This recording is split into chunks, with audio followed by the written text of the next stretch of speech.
Olá, meus amigos da Diário do Brasil TV Prevê. Nós estamos iniciando mais um programa Enfoque Esportivo, diretamente dos nossos estúdios no Jardim Ferraz, na nossa gloriosa Bauru. Bem,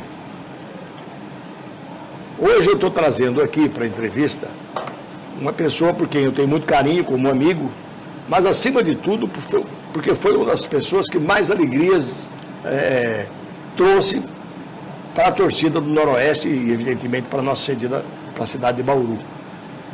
Eu acompanhei as campanhas que o Noroeste fez quando ele foi vice-presidente do Noroeste. Ele foi presidente com o Badi e com o Edson Cavalieri, né? Estou falando do meu amigo Patá, que foi engenheiro Patá, que foi vice-presidente durante 4 anos e deu alegria, hein? Montou o pool de empresa e foi o...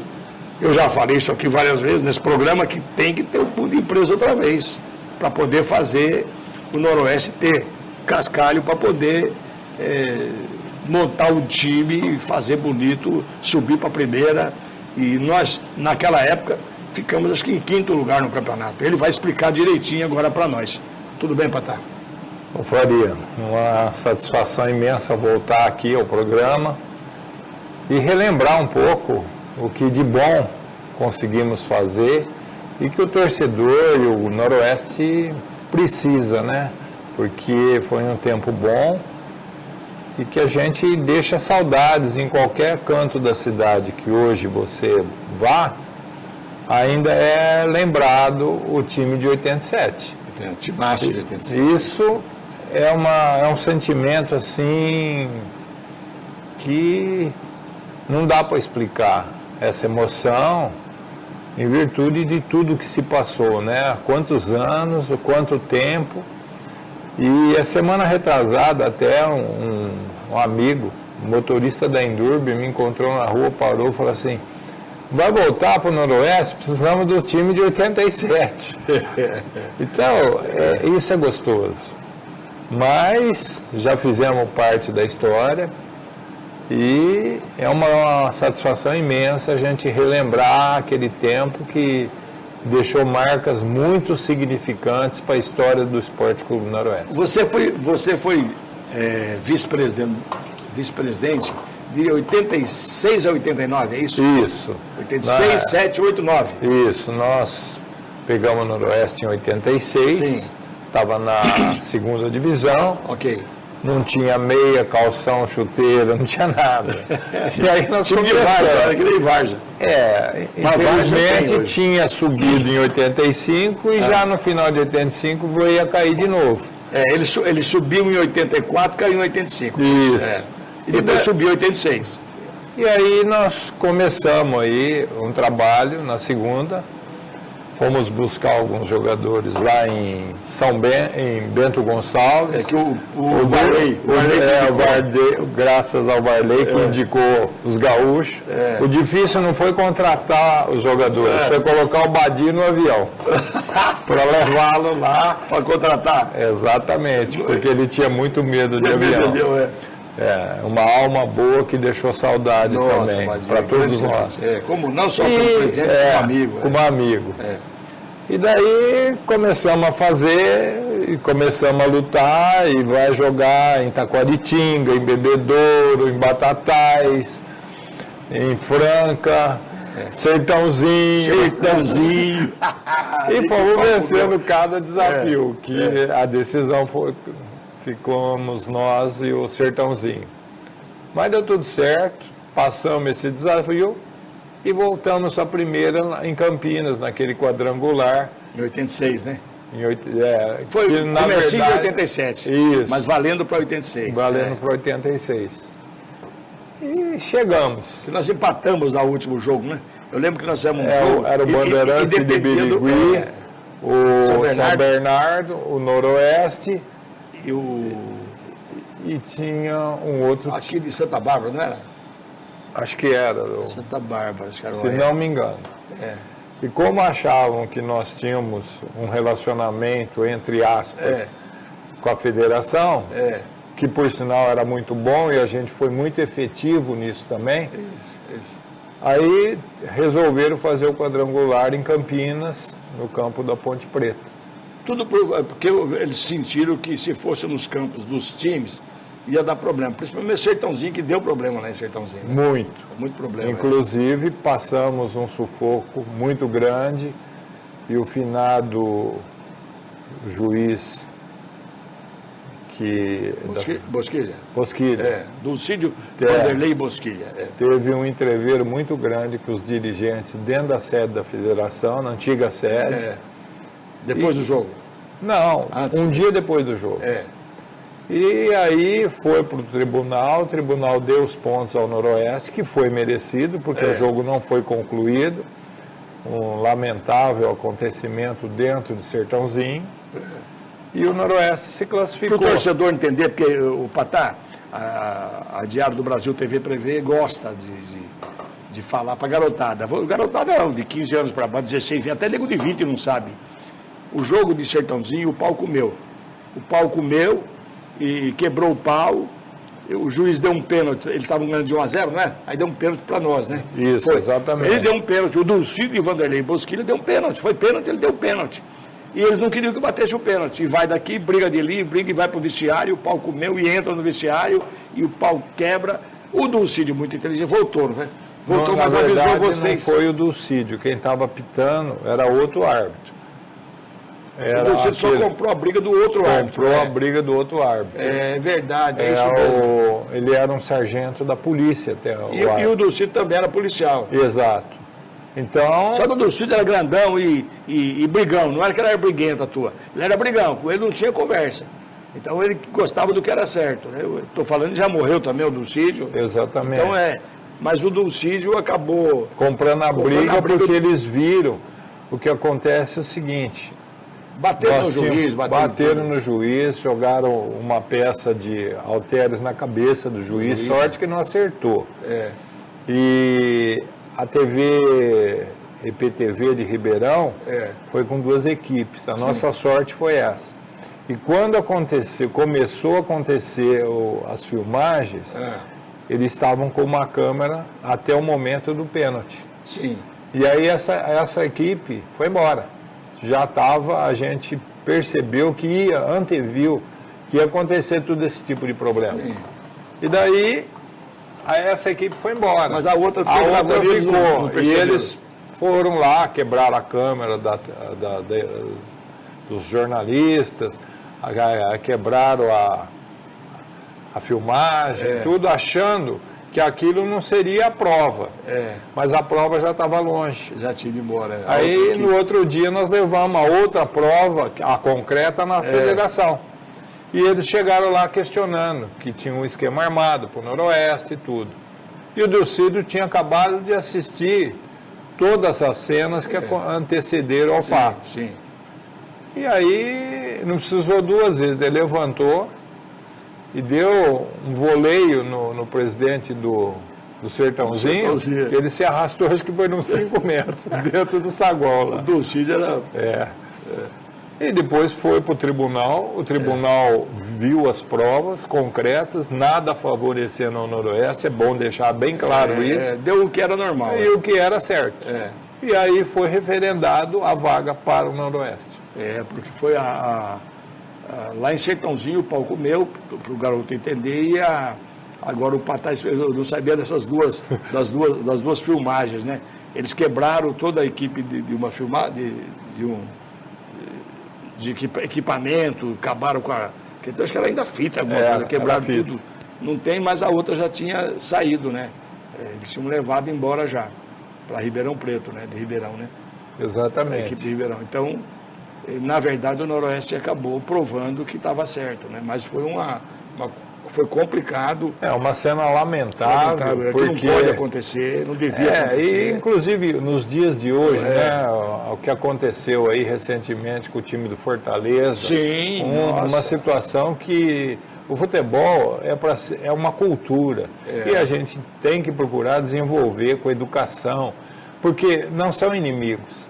são adversários. Sim. E o futebol tem que se comportar dentro das 4 linhas, Isso, independente do que isso. possa acontecer, a arbitrar, porque são seres humanos que merecem respeito. Pode errar, o árbitro É pode errar, lógico, claro, não tenha claro, dúvida. Agora, o futebol brasileiro está extrapolando, porque se você assistir um jogo de futebol europeu hoje, o juiz apita, acabou a conversa, não reclama, jogador nem você reclama. tem 80, 78 minutos de futebol.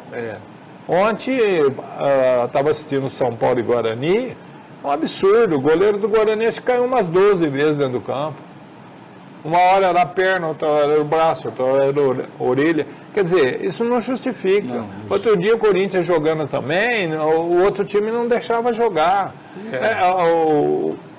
Então, é uma situação que precisava ser melhor administrada. Essa educação nossa com relação ao esporte está muito aquém da nossa realidade. Por isso que a gente não consegue ir no Mundial, vai perder para os times lá da Arábia. Isso. Infelizmente é isso. É isso. Nós não temos um conceito profissional. E isso parece que já se enraizou de uma maneira que você não consegue mais jogar bola. Começou lá em cima, né?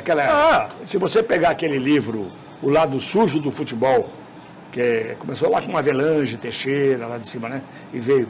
É um livro, inclusive, tem um bauruense que escreveu também um livro, né? Eu acho que é bauruense, porque o Azenha, né? Eu até perguntei pro jornal, pro Leonardo Brito, ele falou que não lembra, mas eu lembro que tinha um Azenha aqui, só sei se é Luiz Carlos Azenha, só sei se é outro Luiz Carlos Azenha, mas o Luiz Carlos Azenha escreveu. Esse livro foi escrito a 3 ou 4 mãos, O Lado Sujo do Futebol. Fala coisas que você vê, não dá para acreditar no futebol brasileiro, né? Nós estávamos comentando agora há pouco, fora do ar, essa nova lei da arbitragem, do impedimento.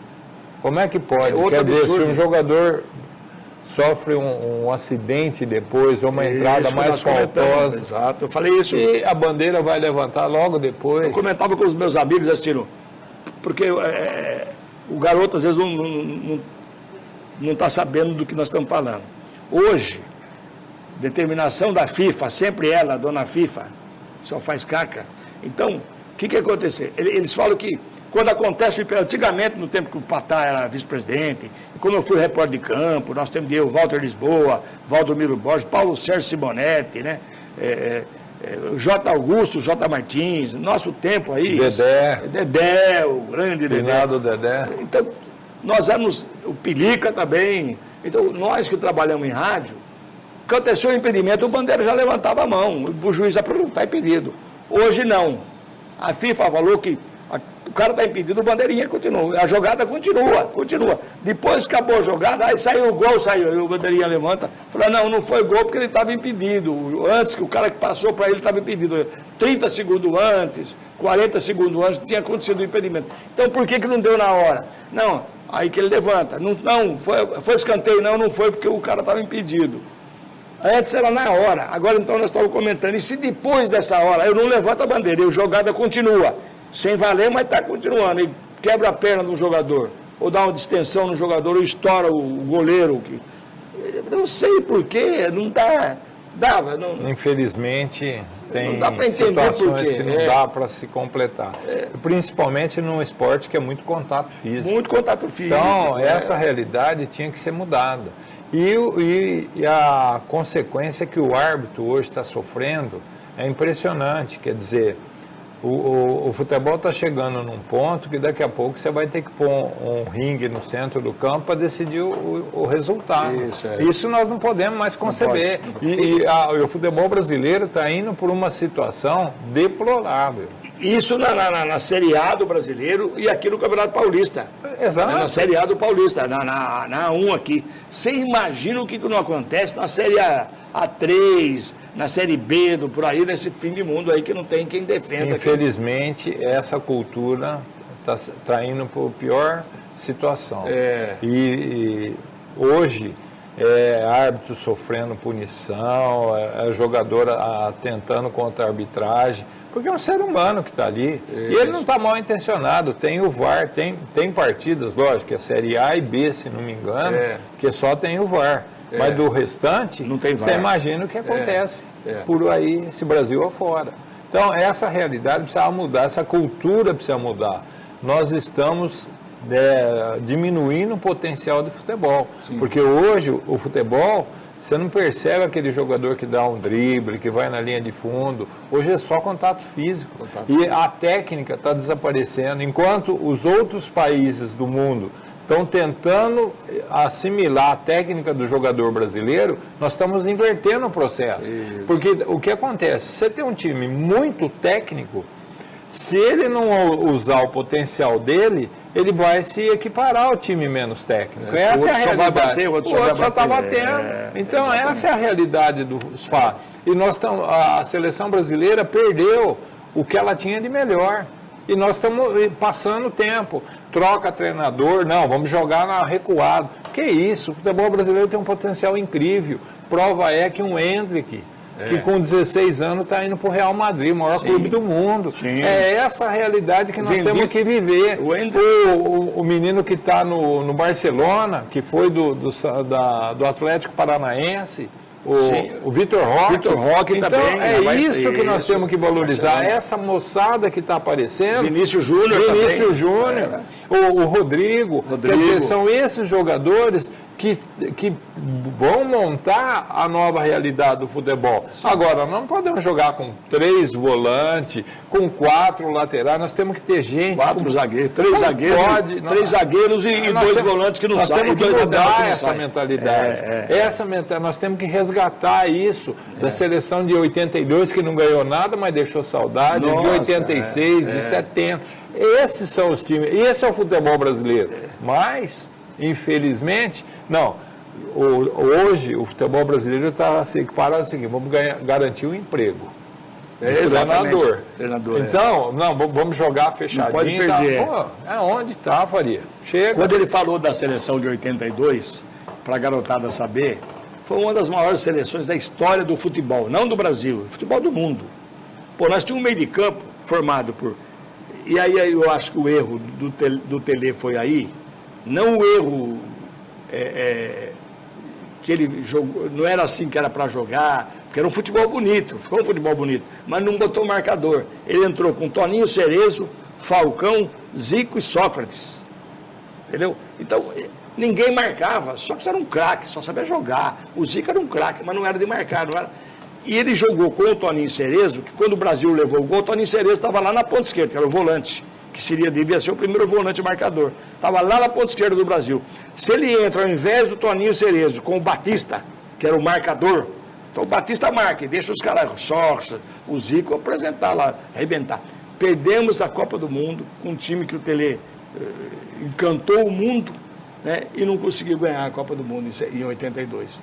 Mas em compensação, grande parte do torcedor, ou aqueles que gostam do futebol, falam desse elogio time. Até hoje, sim. Em compensação, os times de 90, ninguém lembra. Ninguém lembra. A Copa de 94, que ganhamos no pênalti. Ninguém lembra. Tá certo? Então, essas situações que nós temos que tirar vantagem. Hoje nós temos um ataque bélico que é de encher os olhos.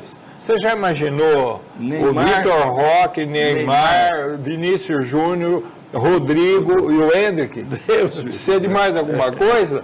Nem o alto poderio americano ou o russo ganha desses meninos. Agora, tem que deixar os meninos jogar, tem que deixar. Agora, aí você põe 2 marcadores que faz a contenção. Deixa eles jogarem. Deixa eles jogarem. Exatamente. Então, esse é o futebol brasileiro. Agora, não. Vamos entrar fechadinho, põe 3 volantes. Para não perder. Que isso. A maioria dos clubes brasileiros fazem isso, né? O técnico está preocupado com o emprego, para não perder o emprego, né? Então monta um time fechadinho, né? E os diretores também, querem, não pode perder. Então eu acho que no momento em que a gente fala, não, agora é jogar para valer, voltar o futebol brasileiro de dar espetáculo, né? Agora vamos voltar um pouquinho do nosso Noroeste. A nossa realidade, o nosso arroz e feijão. Mas nós vamos voltar mais vezes aqui. Eu quero um dia fazer uma mesa redonda com todos nós para falar disso aí. Aqui dá para ficar até às 5 da tarde. Nós estamos gravando hoje às 1 da tarde, né? Para ficar até às 5 falando de futebol. Agora, daquele Noroeste lá, quais foram as grandes alegrias que você teve? Grandes vitórias. Aquela contra o Santos foi uma delas, né? Você percebe o seguinte, nós ganhamos do Corinthians, derrubamos o Otto Vieira, que era o treinador. Ganhamos do Santos, Sim. que foi épico a situação com o Rodolfo Rodrigues. Goleiro da seleção uruguaia, já falei um monte de vezes aqui. Rodolfo Rodrigues. Empatamos com o São Paulo e ganhamos do Palmeiras. Então, não é só foi esse momento. É que nós tínhamos um treinador que sucedeu o Varley, Urubatão Calvo Nunes, que dispensava comentários. Sim. Ele enxergava o jogo antecipadamente 15 a 20 segundos antes do acontecido. E ele montou um time... O Varley ajudou a montar, né? O time. É aquele detalhe. Um chegou, montou e o outro usufruiu. O Varley montou o time. Né? Exatamente. Mas ele soube usar o Urubatão. Então, ele soube montar um time rápido, marcador e eficiente. Que a gente deixava a condição não de jogar atrás, nós jogávamos para frente. O time do Noroeste jogava para frente e encantava. E deixou saudade em função disso. Isso. Porque o torcedor gosta, Faria, que o futebol é um espetáculo, é um teatro. Então, se você tiver bons artistas, o público acompanha, a cidade vibra e o Noroeste faz parte do sangue de Bauru. Exatamente. Então, foi isso, quer dizer, foi uma simbiose que encantou a todos e deu uma liga com tudo. Deu certo nós trazermos os jogadores certos para o momento certo que encaixou. Então, a gente foi estudando da passagem da segunda para a primeira. O Márcio Araújo, eu conversei com ele 45 dias para poder trazer ele para o Noroeste. O Márcio Araújo veio de São Paulo, né? E o Internacional de Porto Alegre. Então, o Chico Espina, a gente começou uma conversa de 30 dias. Então, nós estava, Chico Espina? No Sul também? Estava no Sul, também. Estava no Inter. Então, nós começamos a pesquisar jogadores que se encaixavam para o perfil do time. Você entendeu? O Amarildo, o Everton tinha sido operado e estava na Portuguesa, era o terceiro goleiro. Então, nós fomos conversar com o seu Oswaldo Teixeira da Arte Finado, Vicente Mateus era presidente da Portuguesa. Vicente Mateus, presidente do Corinthians. Mateus, Nelson Duque, presidente do Palmeiras. Então, nós fomos procurando pegar e encaixando as peças. O Jacenir lá no Corinthians também. Isso, Você entendeu? Então, foi encaixando as peças que deram resultado. Sobre vender o peixe para trazê-los. E nós tínhamos uma base, mas a alavanca principal, ou o sucesso principal, foi o Márcio. A hora que nós tínhamos Márcio um Araújo, ponto de referência. Falamos, vamos trazer o Márcio, mas os jogadores perguntavam, mas quem está lá? Mas vai cair, não sei o que. Não, o Márcio Araújo vai. Não, se o Márcio for, eu vou. E foi essa referência, essa alavanca que deu esse time que a gente conseguiu montar. E como é que você conseguiu trazer o Márcio Araújo, que era um grande jogador? Todo mundo queria o Márcio. Outros times grandes deviam querer. Nós começamos com o pool de empresas. E aí eu comecei a fazer desafios dentro da cidade de Bauru com os empresários que são amigos, porque quem ajuda é amigo, lá, principalmente com o Noroeste. E aí o que aconteceu? Nós procuramos fazer um tipo de aposta. Olha, eu vou trazer o Márcio. Não, você está brincando. Não, eu vou trazer o Márcio. Você paga. Você ajuda, eu não pedia tudo, porque, né? Mas você ajuda a pagar? Ajudo. Olha o que você está falando. Não, pode trazer que eu ajudo. Aí foi no Cláudio Mantini, olha para você ver, ele tinha brigado com o Badia. Seu Cláudio, eu preciso da sua ajuda. Mas por quê? Não, eu estou trazendo fulano de tal. Você está com brincadeira. Não estou com brincadeira, eu vou trazer. Fui manchete de jornal que disse que quando eu ia trazer o China, o Erlington, o grande Erlington Goulart, escreveu no jornal do Diário de Bauru, China no Noroeste, um sonho de uma noite de verão. No outro dia a China chegou. Então, são esses desafios que a gente foi fazendo, além do futebol, dentro das quatro linhas. E a gente foi fazendo. Fui conversando com um, com o outro, Milton Simão, Caio Kobe, tudo. Ó, você ajuda? Não, se trouxer o Márcio, eu ajudo. Resultado, o Márcio veio. E daí... E foi o grande... e veio toda a patota junto, e deu no que deu. E nós conseguimos fazer uma média no dentro do estádio de 10, 12 mil pessoas por jogo. Lotava. A média do Noroeste. Com time grande, o grande dava mais. O menor chegava nessa... O torcedor ia, porque quando tem time vai. Exatamente. Mas então, você acha, Patá, nós estamos já no fim do programa, já deram sinal lá que o programa está acabando. Quando pisca ali é porque está acabando já, né? Então, fala para mim, dá para sonhar que um dia a gente vai ter um outro pool de empresas e montar um Não, olha, eu vejo que hoje o Noroeste está em uma estrutura até que boa. O time está fazendo, a diretoria está de parabéns, porque hoje graças ao Reinaldo, quem pega, exatamente, eles estão de parabéns porque estão fazendo um bom trabalho. Isso. Eu assisti o jogo de sábado passado, gostei do time, o treinador é um treinador muito inteligente. Só que o que acontece? Nós temos que solidificar essa base de 3, 4 anos na segunda. Não adianta nós sonharmos em subir. A hora que nós tivermos essa estrutura, você vai resgatar o torcedor, você vai resgatar a paixão do empresário, para depois a gente chegar no pool de empresa. Eu comentei aqui quando nós subimos, eu falei, olha, não vamos sonhar muito em querer ir para a primeira, nós vamos ficar na segunda aqui uns 2, 3 anos, 4. Bom, quando tiver solidificado, bonitinho aqui, nós somos o papão da segunda divisão, aí podemos pensar, sonhar, talvez, em subir para a primeira divisão. Essa estrutura está muito arrumada, eles estão fazendo um bom trabalho, então nós temos que valorizar tudo isso. Sim. A hora que isso solidificar, aí nós podemos sonhar. Você vê, o Novo Horizontino está nos dando um exemplo. Lógico que eles têm uma estrutura diferente, eles têm uma empresa grande que dá a retaguarda. Mas aqui nós temos grandes empresas que não precisam ser do tamanho daquela, que podem nos ajudar. Só que a gente tem que solidificar e apresentar um trabalho para a comunidade. Aí nós vamos resgatar o Noroeste de vez para a primeira divisão. E vamos voltar. Aí esse é um sonho que... Não é sonho de verão, não, de noite de verão. Vai ser o sonho... Mas faz parte. O sonho do Patá. Isso é motivacional. Nossa. Quanto mais eles faziam isso, mais dava força para a gente buscar os jogadores. Poder trabalhar. Ronaldo Marques, lembra disso? Nossa, ele descia às 8h30 da noite aqui e 9h30 estava marcando gol contra o Santos. O dia que ele chegou, eu fui buscá-lo. Então. Ele chegou no voo das 9h30 da noite. 8h30. 9h30 estava jogando aí e ganhamos do Santos. Ele chegou à noite, eu fui buscá-lo no aeroporto, que eu era diretor de futebol, com o Patá. Chega agora, fui lá buscar, catei, trouxe, né? Ele já chegou, se trocou no vestiário, né? E foi e fez o gol contra o Santos, né? Foi 1x1, né? Foi exatamente. 1x1. Fez o gol do 1x1 contra o Santos, o Ronaldo Marques. Então, são essas coisas... Você tem o Ronaldo no Zap? Não tem. Eu tenho, vou passar para você. Tá combinado. Ronaldo. Ronaldo é gente boa, meu amigo. Tá bom, então. O programa já estourou da hora, se demorar muito, aí os caras chamam lá, puxa minha orelha. Tá combinado. A orelha é minha. Muito obrigado aí pela participação, um grande abraço.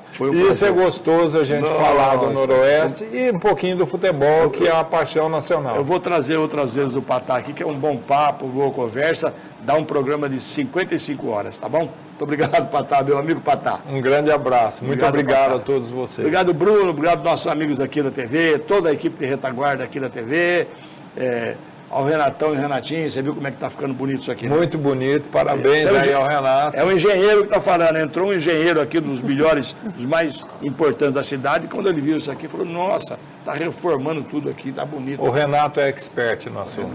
Renato e Renatinho Zaide, tá bom? Muito obrigado a vocês também, dão a retaguarda para a gente, a minha equipe, obrigado a você, telespectador, né? Que é a razão de ser do programa, que dá muita audiência, faz dele das maiores audiências do interior de São Paulo. Muito obrigado a você, telespectador, que me vê na rua, e às vezes o garotinho quer falar comigo e a mãe não deixa. Deixa falar comigo. Eu penso que eu vou ficar chateado. Não fico não, fico feliz, contente, né? Porque também eu fui garotinho, gostei de futebol. Bem, e agradeço ao grande amigo meu, o grande incentivador, o grande inspirador, que está sempre do meu lado, meu amigo Jesus Cristo. Beijão para você, Jesus, tamo junto, hein?